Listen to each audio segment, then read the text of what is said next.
ஒரு குட்டி கதை என்னென்னா, ஒரு மனிதன் தான் விரும்பிய, தான் நேசிக்கும் ஒரு இறைவனை சந்திப்பதற்காக, இறைவனை வணங்குவதற்காக அந்த கோவிலின் வாசலுக்கு சென்றான்.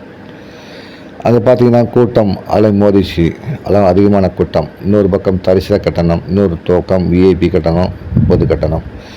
இந்த வரிசையில் எந்த வரிசையிலுமே செல்ல முடியாத அளவுக்கு அவன் கூட்ட நெரிசல் அதிகமாச்சு. பல மணி நேரம் அவன் இருந்தும் அவன் நேரம் நடை சாத்தப்பட்டு விட்டது. இறைவனை சந்திக்க முடியவில்லை.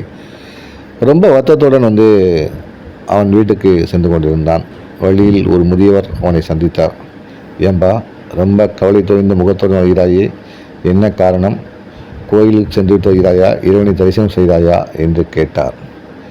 அந்த வார்த்தையை கேட்ட உடனே அவன் சொன்னான், இல்லை ஐயா, இறைவனை சந்திக்க முடியவில்லை, இறைவனை வணங்க முடியவில்லை. கூட்டம் அதிகமாக இருந்தது, என்னால் உள்ளே செல்ல முடியவில்லை, நடை சாத்தப்பட்டு விட்டது. பல மணி நேரம் நின்றும் என்னால் இறைவனை தரிசிக்க முடியவில்லை என்று அவன் ஆதங்கப்பட்டு கொண்டான்.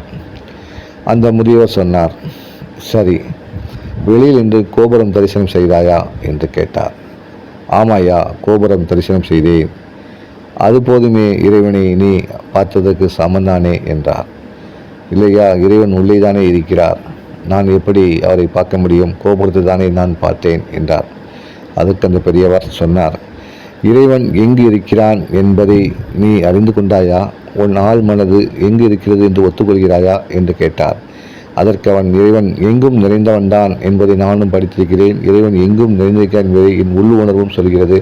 இறைவன் எல்லா பக்கமும் அருள் புரிகிறார், எல்லா பக்கமும் இருக்கிறார் என்று சொன்னான்.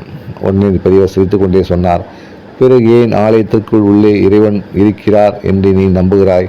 ஏன் உன்னை பார்ப்பதற்கு அந்த ஆலயத்தை விட்டு வெளியே கோபுர தரிசனம் மூலம் உனக்கு அருள் கொடுக்க மாட்டாரா?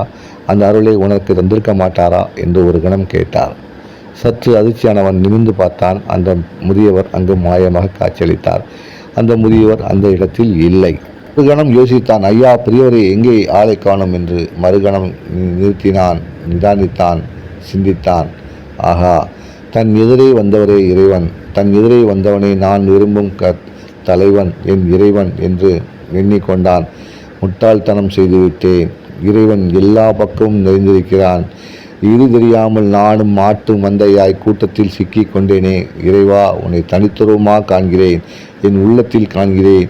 இதோ மனிதர்களின் அற்ப கூடாங்குள் வழியே சென்று உன்னை தரிசிக்க நான் விரும்பவில்லை. இந்த கோபுரத்தின் தரிசன வாயிலாகவே கற்றுக்கொண்டேன். மனிதர்களின் வாழ்விலும் நீ நுழைந்திருக்கிறாய் என்பதை நான் அறிந்து கொண்டேன். எங்கும் மலர், செடி, கொடிகள் எல்லாத்திலும் நிறைந்திருக்கிறாய். உண்ணும் உணவிலும் நிறைந்திருக்கிறாய். என்னுள் ஐக்கியமாகி இருக்கிறாய் என்று கூறிக்கொண்டு அந்த மாமனிதன் தன் வீட்டை நோக்கி சந்தோஷமாக வீறு நடை போட்டு நடக்கத் தொடங்கினான். நாளை கால தனது பணிக்காக. இதே மாதிரிதான் எல்லோரும் நாம் இருக்கிறோம். இறைவனை உணராமல் இருக்கிறோம். இறைவன் எல்லா இடங்களிலும் இருக்கிறார். எல்லோருக்கும் ஆசீர்வாதங்களை வழங்கி கொண்டுதான் இருக்கிறார்.